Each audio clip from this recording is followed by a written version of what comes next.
সুধীমণ্ডলী এবং উপস্থিত ভাই বোনেরা, এখন পরিবারের পক্ষ থেকে এবং বাংলাদেশ জাতীয়তাবাদী দলের পক্ষ থেকে আপনাদের সামনে বক্তব্য রাখবেন বাংলাদেশ জাতীয়তাবাদী দলের ভারপ্রাপ্ত চেয়ারম্যান জনাব তারেক রহমান।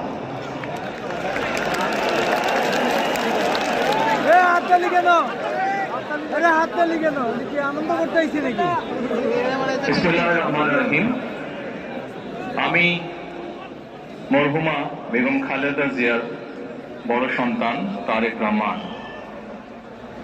আমি আজকে এখানে উপস্থিত সকল ভাইয়েরা এবং বোনেরা যারা উপস্থিত আছেন,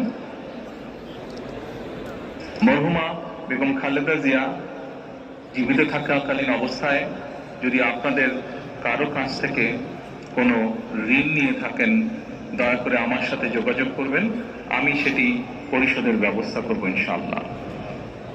একই সাথে উনি জীবিত থাকাকালীন অবস্থায় ওনার কোনো ব্যবহারে, ওনার কোনো কথায় যদি কেউ আঘাত পেয়ে থাকেন, তাহলে মরহুমার পক্ষ থেকে আমি আপনাদের কাছে ক্ষমা প্রার্থী।